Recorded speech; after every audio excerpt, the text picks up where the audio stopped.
Buenas tardes.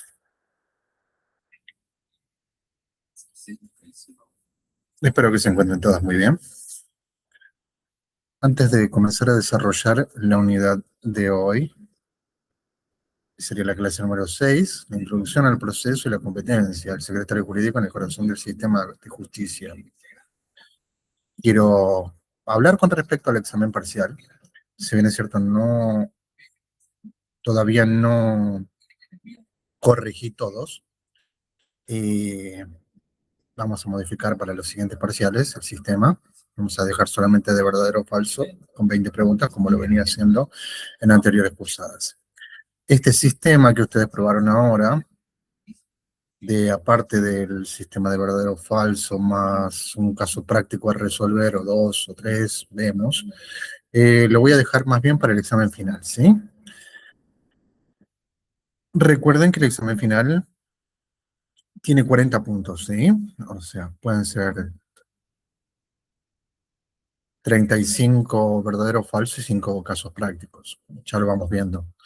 En todo caso, prolongaré el tiempo que dura el examen para que tengan todos oportunidad de terminarlo, ¿sí? Pero, bueno, entiendo que es algo difícil tomar cada parcial de esta manera, así que lo vamos a modificar y vamos a dejarlo solamente de verdadero o falso. Para que sea más fluido, más rápido y que el sistema mismo lo pueda corregir y ustedes puedan hacerse de la nota inmediatamente una vez terminan el parcial, ¿sí? Voy a ponerle incluso 2 oportunidades para que ustedes tengan la chance de poder recibir la calificación inmediatamente y que, bueno, si les salió mal o no les salió el puntaje que ustedes quisieran, puedan intentarlo nuevamente y hacerse del puntaje más alto. Eso ya correrá por cuenta de cada uno. Así que bueno, no se preocupen tanto por este. De todas maneras, sí cuenta, lo vamos a corregir y todo, vamos a calificarlo, pero en la sumatoria voy a ser más contemplativo con respecto al puntaje de este parcial y vamos a hacer a partir de acá el sistema de verdadero o falso. Bien. Dicho esto, pasamos ahora sí al desarrollo de lo que sería la clase de hoy. Imaginen la antigua Roma, año 100 a.C., un ciudadano llamado Gaius. Cree que su vecino le debe una suma de dinero. No existe un juzgado como lo conocemos hoy.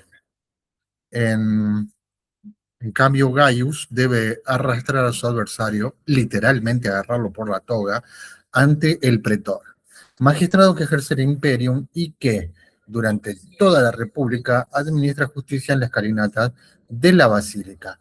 El pretor no decide el fondo del asunto de inmediato. Primero escucha a ambas partes, luego nombra a un juez privado, un iudex, y finalmente redacta una fórmula procesal que limita lo que el iudex puede resolver. Todo el proceso, desde la citación hasta la ejecución, está ritualizado hasta el extremo. Una palabra fuera de lugar, un día incorrecto, una fórmula mal dicha y el pleito se pierde. Ese sistema conocido como proceso formulista romano dominó el derecho occidental durante más de 15 siglos. No era un sistema diseñado para descubrir la verdad, era un sistema diseñado para mantener el orden. La justicia no era un derecho, era un privilegio que se compraba con palabras precisas y ritos correctos. Detrás de cada pretor, sin embargo, había una figura invisible, pero indispensable, el praeco, encargado de las citaciones, y los scribae, así se escribe, encargado de las actas. Sin ellos, el ritual no podía comenzar. Sin ellos, la fórmula no quedaba escrita. Sin ellos, no existía prueba de que la justicia se había hecho.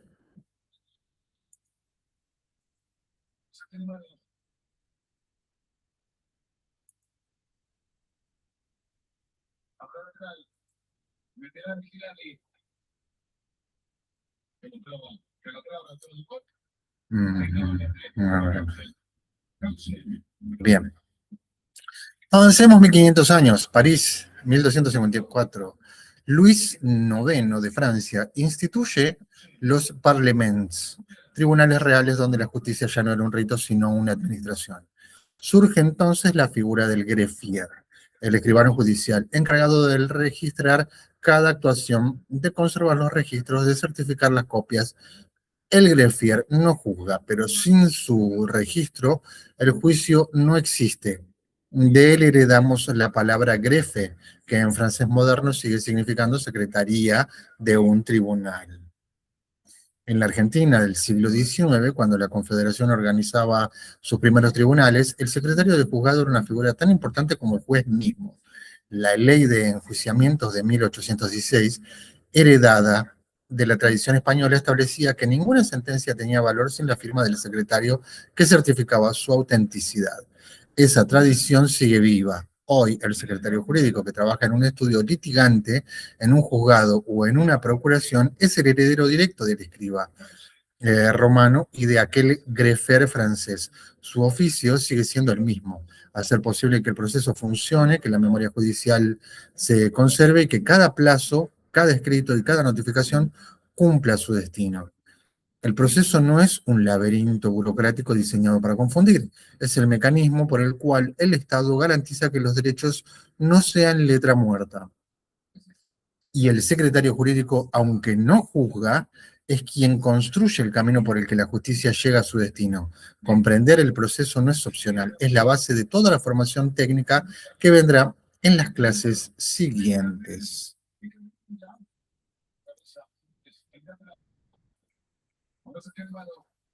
La filmina se ve poquito por el que está diseñada con color azul sobre azul.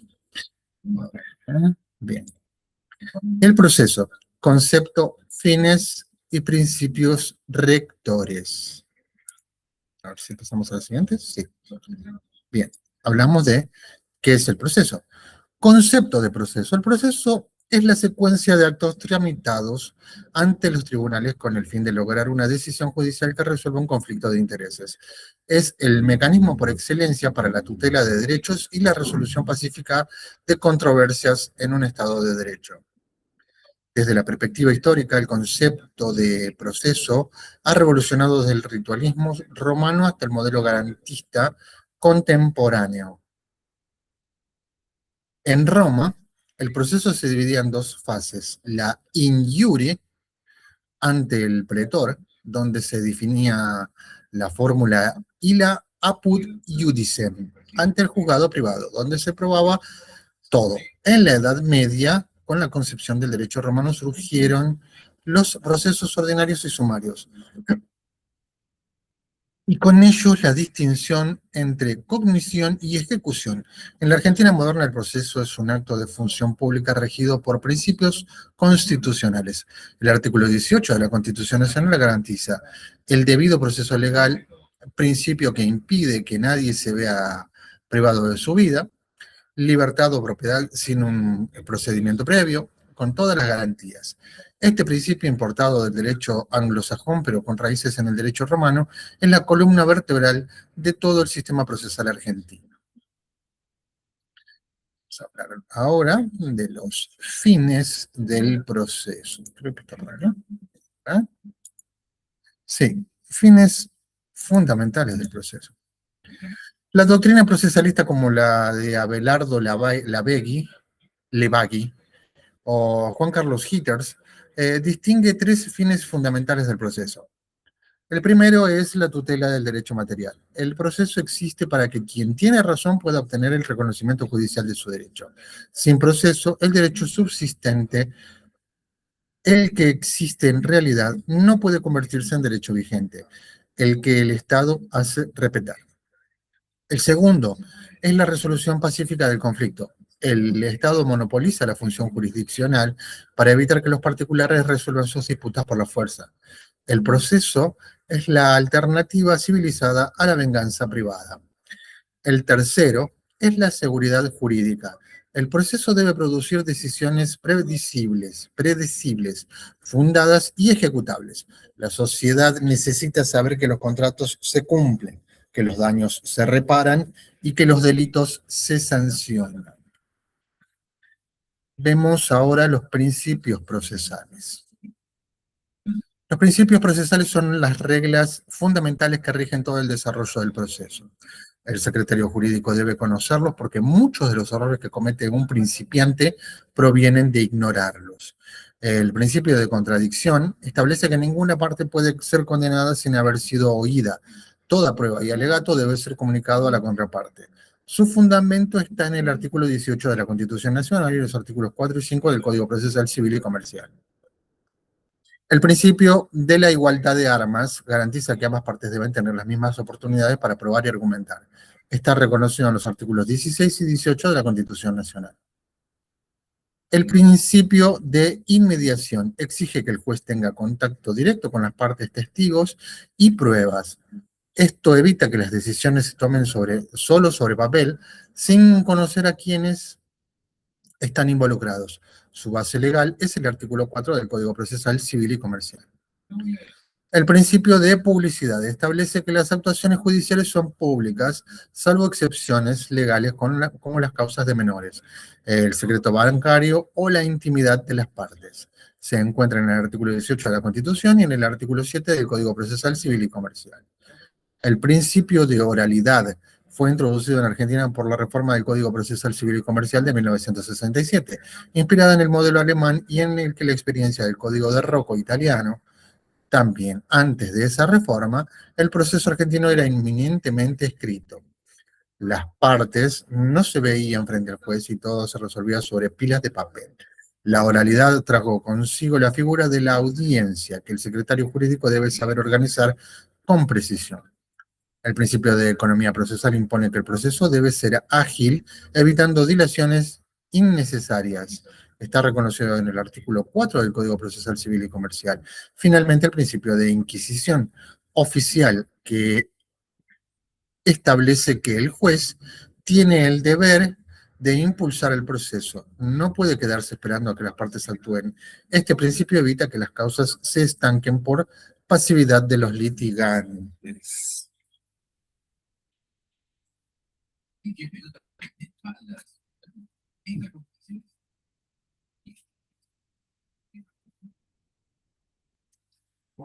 Supongamos que así sea, y en algunas ciudades quizá haya ganado cierta agilidad el proceso, pero por ejemplo en Buenos Aires se ve que no. Sabemos que no. Que la justicia tiene altos y altos y altos de casos sin moverse, que los procesos no son ágiles y que hay gente incluso pagando condenas por adelantado. Es decir, están privados de la libertad porque tienen que esperar a que el proceso se mueva para que se les pueda otorgar una libertad preventiva, una medida cautelar de privación preventiva y demás. Sin embargo, hasta que eso ocurra, pasan 1, 2, 3 años, hay gente que lleva muchísimo tiempo adentro sin conocer siquiera su sentencia, si su proceso está en movimiento y demás. O sea que sí, se intenta que el proceso sea ágil, pero la realidad muchas veces en ciudades muy grandes es muy diferente. En ciudades chicas, por ejemplo, quizá es otra cosa, ¿sí? Puede demorarse un poquito, sí, 1, 2 días máximo, 3, pero se mueve. Es bastante más ágil. En ciudades grandes donde el crimen o los delitos son más cuantiosos y hay tanto por verse y tan pocos jueces, eh, es todo bastante más lento, ¿sí? Lleva bastante más tiempo. Iniciarlo lleva tiempo a veces. Eso hace que gente que está acusada y que debe declarar por una indagatoria, simplemente está esperando a que lo llamen, mientras tanto está privado de la libertad, algo que no tiene justificativo. De todas maneras, supongan que se realiza el proceso al fin, lo llevan a juicio y dictaminan que la persona es culpable y que debe pagar 1 o 2 años de condena, de pérdida de la libertad, y, y ya con lo que estuvo guardado, con lo que estuvo privado de la libertad, ya queda casi cumplida la condena, porque no pueden volver a privar de la libertad a la misma persona, ¿sí? Pues ya estuvo privado de la libertad. Esperando el proceso, sí, pero estuvo privado de la libertad, o sea que la condena estuvo en movimiento, ¿sí? Bien, eh, en un cuadro vemos, por ejemplo, el principio de contradicción, cuyo contenido habla de que ninguna parte puede ser condenada sin haber sido oída. Bueno, los fundamentos normativos y el principio y contenido que lo acabamos de mencionar. Ahora vamos a hablar de jurisdicción y competencia, dos caras de una misma moneda. Ahí están los principios para que los tengan. Y ahora vamos a ver jurisdicción, dos caras de una misma moneda. Jurisdicción, la potestad de juzgar. La jurisdicción es la función o potestad que el Estado ejerce a través de sus órganos judiciales para administrar justicia. Es un poder público indelegable e irrenunciable. El artículo 108 de la Constitución Nacional establece que la Corte Suprema de Justicia y los tribunales inferiores de la Nación ejercen el poder judicial de la Nación. En Argentina, por ser un Estado federal, la jurisdicción se divide en dos grandes órdenes. La jurisdicción federal conoce asuntos que involucran la Constitución, leyes nacionales, tratados internacionales, delitos federales, relaciones entre provincias y litigios con el Estado nacional. Su Tribunal Supremo es la Corte Suprema de Justicia de la Nación. Un ejemplo práctico es una demanda contra el Estado nacional por incumplimiento contractual. La jurisdicción provincial conoce asuntos de derecho civil, comercial, laboral y penal local, es decir, conflictos entre particulares sin intervención federal. Su tribunal supremo es la Corte Suprema de Justicia de cada provincia, como la Corte Suprema de Justicia de la provincia de Buenos Aires. Un ejemplo es una demanda por daños y perjuicios entre particulares. Además, esta división federal provincial existen jurisdicciones especiales, contencioso-administrativa para alegar contra el Estado, tributaria para cuestiones impositivas, electoral para delitos y cuestiones electorales de menores, para protección de derechos y niños y adolescentes, hoy unificada con la justicia de la familia y militar para delitos de la jurisdicción castrense.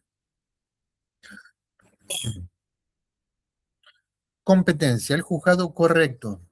Todo esto tienen que prestar atención porque luego vamos a necesitar toda esta información, ¿sí? Ustedes ya la tienen que tener porque ya les va a quedar para siempre, es algo que van a utilizar para siempre, y luego vamos a utilizar en algún caso práctico quizás algo relacionado a esto. Si la jurisdicción responde a la pregunta de quién juzga el Estado federal o provincial, la competencia responde a la pregunta de qué juzga en particular. Es decir, dentro de un mismo orden jurisdiccional, la competencia determina cuál es el tribunal específico que debe conocer una causa. La competencia se establece por criterios objetivos que la ley procesal determina de antemano. El primer criterio es la cuantía. El monto del litigio determina si corresponde a un juzgado de primera instancia, a una cámara o a un juzgado de paz. Por ejemplo, en la provincia de Buenos Aires, los juzgados civiles y comerciales de primera instancia conocen causas sin límites de cuantía, mientras que los juzgados de paz conocen causas hasta cierto monto. El segundo criterio es la materia. La naturaleza jurídica del conflicto determina el fuero. Así, hay fuero civil, comercial, laboral, penal, de familia, contencioso administrativo, entre otros. El tercer criterio es el del territorio, el lugar donde debe tramitarse el proceso. Generalmente es el juez del domicilio del demandado, es el competente, aunque existen excepciones como el forum delicti comissi en parte penal o el forum laboris en materia laboral. El cuarto criterio es el grado que determina si la causa se tramita en primera instancia, Cámara de Apelación o Tribunal Supremo. Es fundamental no confundir jurisdicciones con competencia. Decir que una causa es jurisdicción civil es incorrecto. La jurisdicción es federal o provincial. Lo correcto es decir que la causa es de competencia del Foro Civil y Comercial. El secretario que domina esta distinción demuestra la solvencia técnica desde el primer escrito. Repetimos. Decir que una causa es jurisdicción civil es incorrecto. La jurisdicción es federal o provincial. Estamos hablando de territorio en este caso. Lo correcto es decir que la causa es de competencia. Y cuando hablamos de competencia, hablamos de la rama a la que apunta el caso en cuestión. En este caso puede ser civil y comercial, puede ser penal, puede ser laboral. El secretario que domina esta distinción demuestra solvencia técnica desde el primer escrito. Vemos ahora los fueros especiales y la competencia por conexidad. A ver si está por acá. Ujú, ujú. Los sujetos del proceso lo vamos a ver después. Fueros especiales y competencia por conexidad. Existen causas que, por su naturaleza, deben tramitar ante tribunales específicos independientemente de la cuantía o del territorio. Es el caso de los fueros especiales. El fuero laboral conoce conflictos entre empleador y trabajador y está regulado por la Ley 18.345 y el artículo 14 bis de la Constitución Nacional. El fuero contencioso administrativo conoce litigios contra el Estado y entes públicos, regulado por la Ley 16.946 en la Ciudad Autónoma de Buenos Aires y por leyes provinciales en cada jurisdicción. El fuero tributario conoce cuestiones impositivas y aduaneras, regulado por la Ley 11.683 y leyes provinciales. El fuero electoral conoce delitos electorales y cuestiones partidarias, regulado por el Código Electoral Nacional. El fuero de la familia conoce matrimonio, filiación, alimentos y violencia familiar, regulado por el Código Civil y Comercial y las leyes provinciales. El fuero penal conoce delitos y faltas, regulado por el Código Procesal Penal de la Nación. La conexión es un instituto procesal que permite que causas relacionadas entre sí tramiten juntas ante un mismo tribunal, aunque individualmente podrían corresponder a juzgados distintos. El objetivo es evitar sentencias contradictorias y lograr economía procesal. El secretario debe estar atento a plantear la conexidad cuando el estudio representa a un cliente en múltiples procesos relacionados. Ahora sí, vamos a hablar de las partes del proceso y los sujetos procesales. ¿Cuáles son las partes principales del proceso? En todo proceso existen al menos dos partes contrapuestas. El actor, que es quien inicia la demanda, y el demandado, que es quien debe responder. El proceso penal, las partes, en el proceso penal las partes son el Ministerio Fiscal, o sea, todo aquel que conocemos como el señor fiscal o la señora fiscal, quien acusa, y el imputado, quien se defiende. Recuerden que el fiscal representa a la ciudad, ¿sí? En el proceso civil y comercial, además de las partes principales, pueden intervenir otros sujetos procesales cuya identificación correcta es responsabilidad del secretario jurídico. El tercero es una persona que no es parte originaria, pero se incorpora al proceso por diversas causas, como un cesionario o un litis consorte. El secretario debe verificar los requisitos de incorporación y los plazos para hacerlo. El litis consorte es una persona que tiene intereses en el resultado del proceso y se une a una de las partes. El secretario debe organizar la documentación y coordinar la estrategia procesal conjunta. El amicus curiae es una persona o entidad que sin ser parte ofrece información o argumentos al tribunal sobre cuestiones de interés público. El secretario puede redactar la solicitud de amicus cuando corresponda. El defensor o curador es designado para representar a quienes no pueden hacerlo por sí mismos, como menores de edad o personas con discapacidad. El secretario debe gestionar la designación ante el juzgado. El testigo es una persona que declara sobre los hechos relevantes de la causa. El secretario se encarga de la citación, preparación y acompañamiento durante la declaración. El perito, por último, es un profesional designado para emitir opinión técnica sobre cuestiones específicas. El secretario coordina la designación, los plazos y los honorarios del perito. Todos estos son las partes, los que mencionamos son las partes que componen el proceso, ¿sí? Las partes principales, o sea, los sujetos del proceso, son las personas que vamos a encontrar dentro del sistema procesal. Hablemos ahora del Ministerio Público Y la defensoría, muy importante, más si trabajan en casos de familia. En el proceso penal, el Ministerio Público Fiscal ejerce la elección penal pública. Es un órgano autónomo creado por la Reforma Constitucional de 1994 que garantiza la independencia del fiscal respecto del Poder Ejecutivo. El fiscal investiga, acusa y debe saber buscar la verdad. No solo la condena. La Defensoría General de la Nación y sus homólogas provinciales representan a quienes no pueden pagar un abogado particular. El proceso penal, la defensa técnica, es un derecho constitucional irrenunciable reconocido en el artículo 18 de la Constitución Nacional. El secretario que trabaja en la Defensoría o en estudios de oficio debe conocer los plazos especiales y los recursos de apelación gratuita. Recuerden que la representación legal es un derecho establecido en la Constitución Nacional. Y que si no tienen dinero para contratar un abogado, el Estado tiene la obligación de darles uno de oficio. Perdón. A eso se refiere este párrafo que acabamos de mencionar. Hablemos ahora del juez y el secretario letrado. El juez es el titular del juzgado y tiene la dirección del proceso. Decide las cuestiones planteadas y dictadas plantea así dicta las resoluciones, pero detrás de cada juez existe un equipo técnico que el secretario jurídico debe conocer para interactuar eficientemente. Mayormente el secretario interactúa con el equipo y no directamente con el juez porque no le corresponde. El secretario letrado es un abogado que asiste al juez en la dirección de las causas, redacta proyectos de resolución, ordena diligencias, controla plazos y mantiene el orden del despacho. Los prosecretarios letrados cumplen funciones similares. El proceso administrativo incluye oficiales de justicia encargados de las notificaciones, auxiliares de justicia, de atención al público, taquígrafos que levantan las actas de audiencia y personal de archivo y mesa de entradas. El secretario jurídico que trabaja en un estudio litigante debe saber cómo dirigirse a cada uno de estos actores. No es lo mismo solicitar una copia de una resolución al secretario letrado que pedirle a un auxiliar de justicia que verifique si llegó la notificación.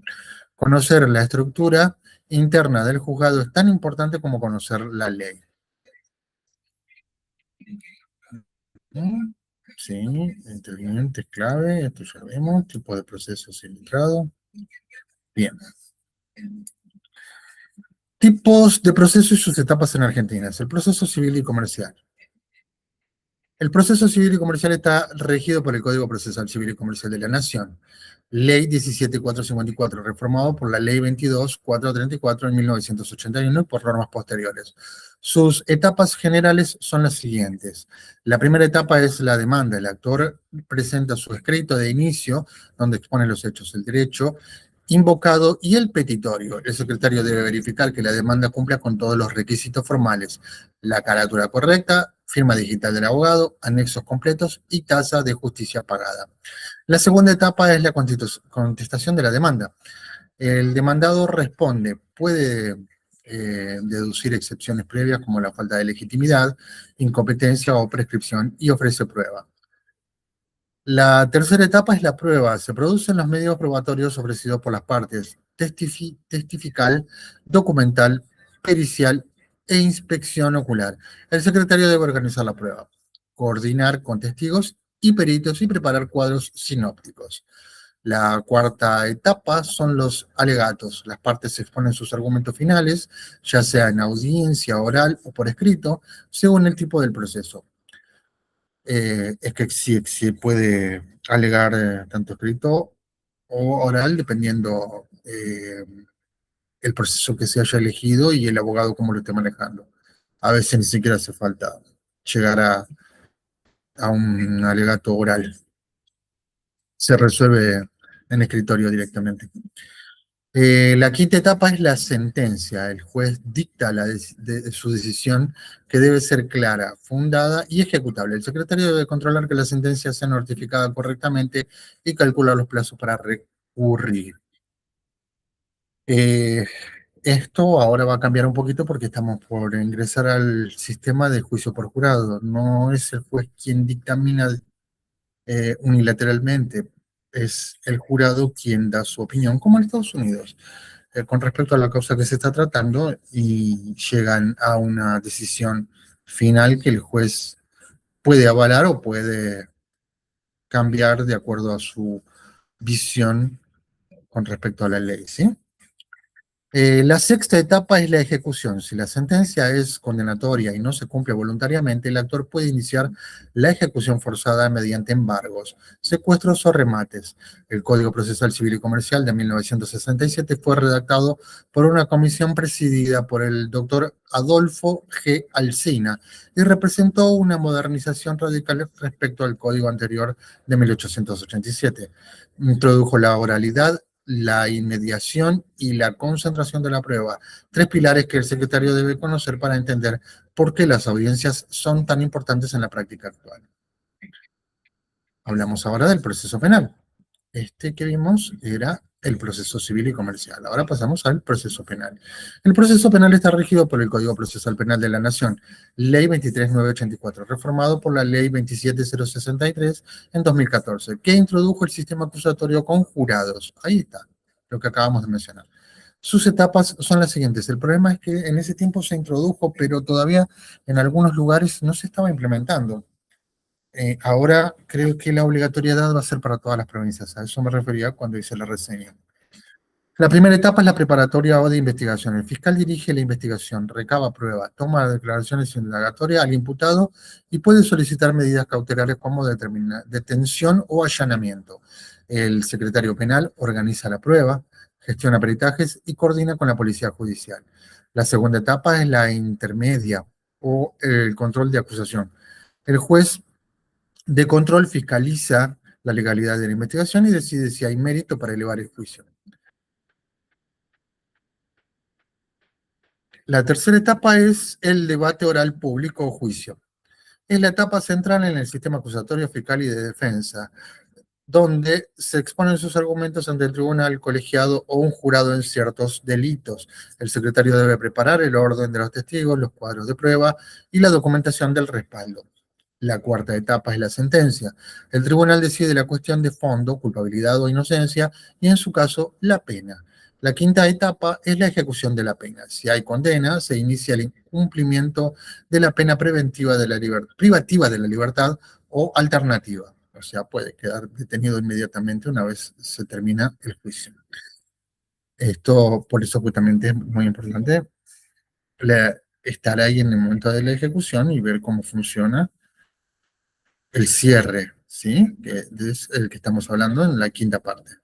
En el proceso penal rige el principio indubio pro reo, que significa que en caso de duda se debe decidir en favor del acusado. Esto implica que el secretario nunca debe asumir la culpabilidad del imputado y debe garantizar que toda la prueba de la defensa sea presentada con la misma diligencia que la de la acusación. Indubio pro reo es uno de los principios fundamentales en materia procesal, ya que está amparado por la Constitución, donde dice que toda persona es inocente hasta que luego de su juicio se demuestra lo contrario, ¿sí? Por eso conocer el principio de indubio pro reo es fundamental y nos ahorra a nosotros, aunque es difícil, el prejuicio nos ahorraría caer en eso, pero es humano, somos así. El prejuicio va primero siempre. Luego el proceso se encarga de demostrarnos si teníamos razón o no, en algunos casos. Pasamos ahora al proceso laboral. El proceso laboral está regido por la Ley 18.345 y tiene un carácter sumario, breve y gratuito. Sus etapas son las siguientes. La primera etapa es la conciliación previa obligatoria, antes de la demanda. Las partes deben concurrir a una audiencia de conciliación ante el SECLO, Servicio de Conciliación Laboral Obligatoria, o al juzgado, si no hay acuerdo. Se libera el certificado para demandar. La segunda etapa es la demanda. Se presenta el escrito de inicio, el proceso laboral admite la presunción de relación de trabajo y la inversión de carga de la prueba a favor del trabajador. La tercera etapa es la contestación. El empleador responde, los plazos son breves, generalmente son 5 días hábiles. La cuarta etapa es la prueba reducida. Se practica la prueba de manera concentrada. El secretario laboral debe estar especialmente atento a los plazos, que son más cortos que en el proceso civil. En realidad es muchísimo más corto, debe ser muy ágil porque se está jugando con el trabajo de una persona, ¿sí? Mejor dicho, no se está jugando, se pone en juego el trabajo de una persona, su dinero, su inversión de tiempo, su vida, su futura jubilación, muchísimas cuestiones, ¿sí? A nadie le gusta que le metan la mano en el bolsillo.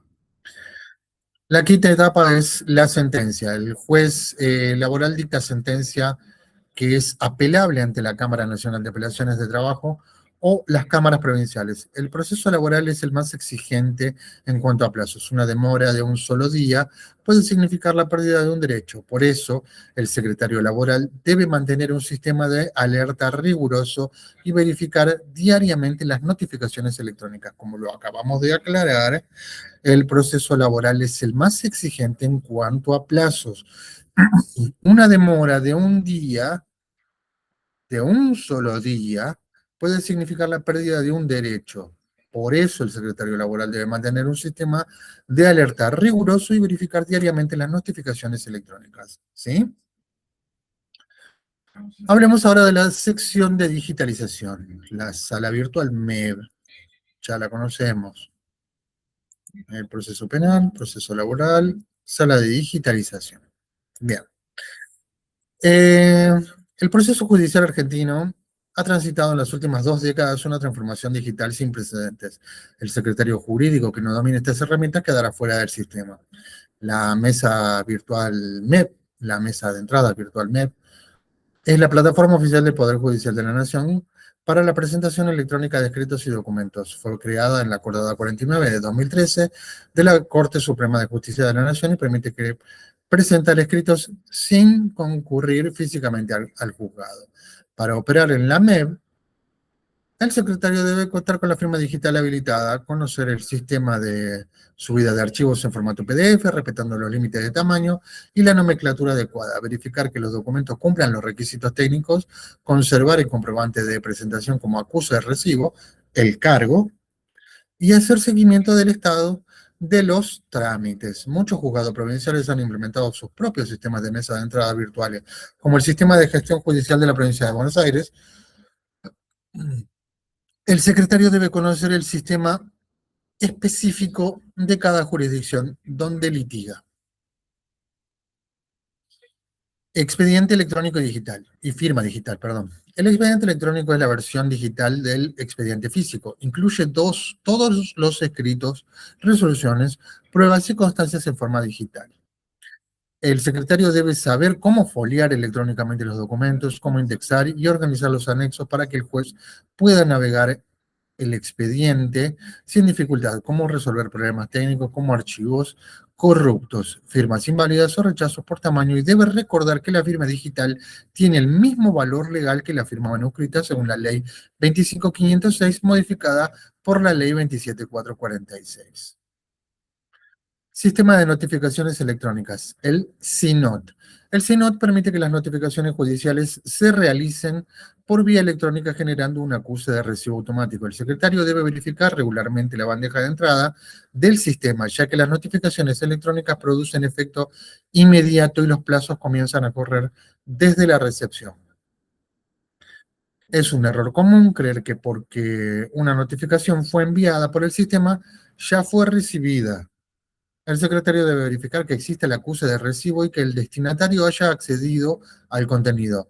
Una notificación sin acuse puede ser impugnada por falta de validez. O sea, si no se vio la recepción y la lectura de la notificación, no es válida.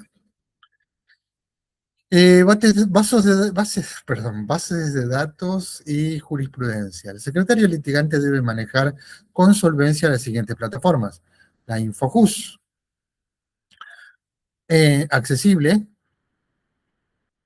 Infojus, la dirección es infojus.gov.ar. Permite la búsqueda de normas vigentes, fallos, doctrinas y boletín oficial. El CEJ de la Corte Suprema, la dirección es csjn.gov.ar /CEJ. Es la base de datos oficial de fallos de mayoría de jerarquía. El SAIJ, SAIJ, Sistema Argentino de Información Jurídica del Ministerio de Justicia, centraliza normas y doctrinas. Los tribunales laborales publican sus fallos en tnal.jus.gov.ar, es decir, tenal.jus.gov.ar. La revista Fallos del CSJN, que es la Corte Suprema de Justicia de la Nación, es fuente histórica de jurisprudencia y se consulta en la biblioteca del Poder Judicial. Son medios a los que ustedes pueden acceder de manera física o digital para buscar casos, jurisprudencias y demás. Voy a dejarles, como siempre, un glosario sobre lo que vemos hoy. Y a continuación vamos a hacer mención de errores comunes y cómo evitarlos. El error es humano, pero en el ámbito procesal, algunos errores son imperdonables porque pueden significar la pérdida de un derecho o la nulidad de un acto. Conocerlos es el primer paso para evitarlos. Error 1.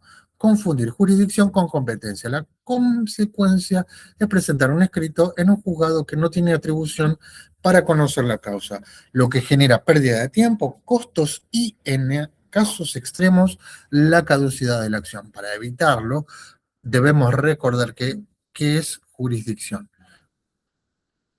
La jurisdicción es federal o provincial, mientras que la competencia es el juzgado específico según materia, cuantía y territorio. Error número 2. No verificar la competencia territorial antes de iniciar una demanda.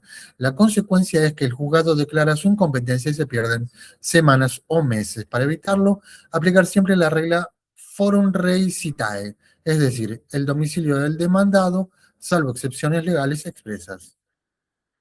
Error 3. Olvidar que el proceso legal exige conciliación previa obligatoria. La consecuencia es que la demanda se rechaza de plano por falta de agotamiento de la vía previa. Para evitarlo, siempre verificar que exista el certificado de conciliación previo del SECLO antes de presentar la demanda laboral. Error 4. Mezclar las etapas del proceso penal con la del proceso civil. La consecuencia es redactar un escrito de defensa penal con la estructura de una contestación civil o viceversa. Para evitarlo, memorizar que el penal tiene etapa preparatoria, intermedia y debate oral, mientras que el civil tiene demanda, contestación, prueba, alegatos y sentencia. Son pasos que tienen que tener en cuenta a la hora de redactar o ver a qué juzgado corresponde un caso, ¿sí? Eh, la, el-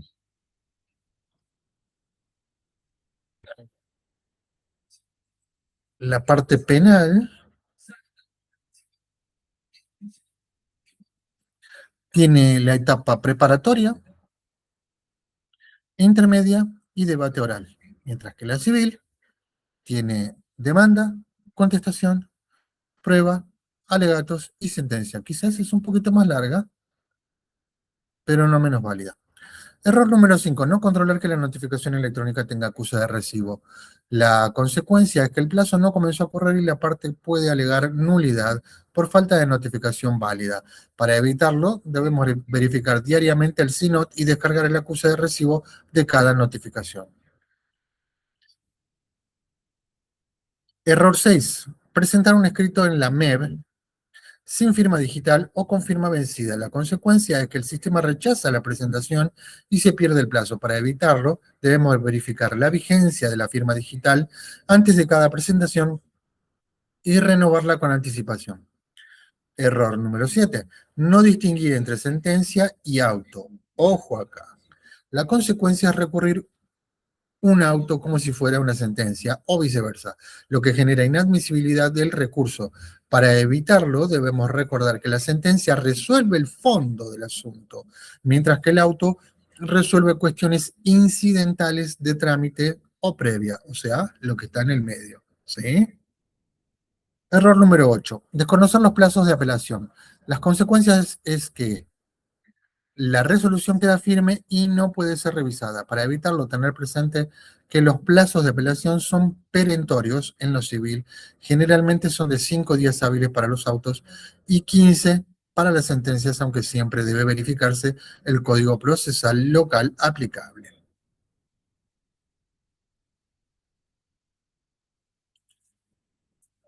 Bien. Dejamos por aquí. Busca de jurisprudencia. Ajá, le dejo ahí. Le voy a dejar el glosario como siempre, como dijimos. Ya mencionamos los errores comunes y cómo evitarlos. Los ejercicios prácticos no los voy a hacer, no se los voy a dejar, en vista de que sé que el examen ha sido algo dificultoso y vamos a retomar recién con ejercicios prácticos la semana próxima, pero con mayor simpleza de las que vienen teniendo, ¿sí?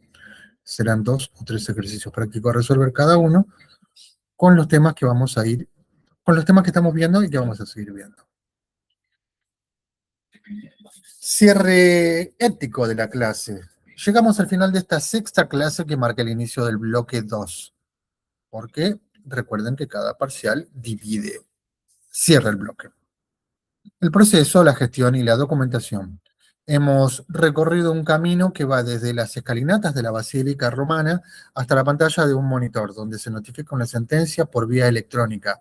La esencia, sin embargo, no ha cambiado. El proceso sigue siendo el mecanismo por el cual el Estado garantiza que los derechos no sean letra muerta. Para el secretario jurídico, comprender el proceso no es un capítulo más del manual, es la base sobre la cual se construyen todas las demás habilidades. Un secretario que no sabe distinguir una sentencia de un auto, que ignora los plazos de apelación, que no sabe en qué juzgado debe presentarse un escrito, no es un profesional completo, es un profesional peligroso. Es decir, no es un profesional incompleto, es un profesional peligroso. Detrás de cada plazo que se pierde hay un derecho que se extingue. Y detrás de cada derecho extinguido hay una persona que queda sin justicia. La digitalización ha traído velocidad y eficiencia, pero también nuevos riesgos. El expediente electrónico no se puede tocar, pero sí se puede acceder indebidamente. La notificación electrónica no se puede perder en el correo, pero sí se puede ignorar en la bandeja de entrada. El secretario del siglo XXI debe ser tan cuidadoso con los archivos digitales como lo eran sus antecesores con los legajos de papel. El proceso judicial es un río que lleva la justicia desde su origen hasta su destino.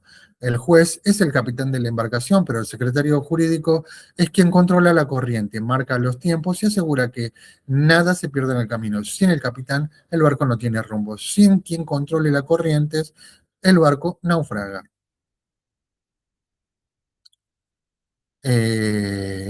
Bien,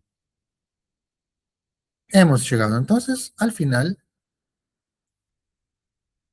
de lo que sería la primera parte de futuras clases relacionadas al sistema procesal, civil, comercial, penal y demás. Es decir, el proceso, ¿sí? Vamos a desarrollar escrituras, redacción, mejor dicho, diferencias entre las redacciones, cómo se redacta una nota, cómo se redacta una demanda, un pedido, todo tiene una forma diferente y diseñada de manera que debemos conocerlos, debemos saber cómo hacerlo, eh, debemos entender qué letras usar, los eh, espacios laterales, por qué se usan de esa manera y demás. Si bien es cierto, hay una gran diferencia de cuando eh, era todo en formato papel al digital, las bases siguen siendo la misma obligatoriamente, por lo tanto, lo que vamos a aprender de aquí en adelante es a mantener ese conocimiento vigente dentro del sistema actual, más allá de que eh, era utilizado antes en físico y que ahora es todo digital, ¿sí? Eh, Todo tiene un porqué y lo vamos a ir aprendiendo paso a paso. Más tarde voy a voy a terminar de ver los exámenes y voy a dejar todo calificado y bueno, ya les comuniqué que los futuros exámenes van a ser de una manera más sencilla para que no les cause tanto problema y puedan rendir sin mayores inconvenientes el bloque a bloque. Sí, el final va a ser un poquito más complejo y ahí sí voy a necesitar que se preparen bien, porque vamos a necesitar desarrollar un poco las habilidades aprendidas a lo largo de la cursada. Pero mientras tanto, vamos a hacer los exámenes parciales más flexibles. Bien, hemos llegado al final. La clase número 6 ha terminado. Espero que hayan comprendido. Si tienen alguna duda pueden escribirme, ya lo saben, estamos a un mensaje de distancia. Eh, Espero que haya quedado todo lo relacionado a la clase de hoy claro. Y sin más, me despido hasta el próximo sábado. Que tengan un excelente fin de semana y un buen comienzo de semana. Nos estamos viendo. Chau, chau.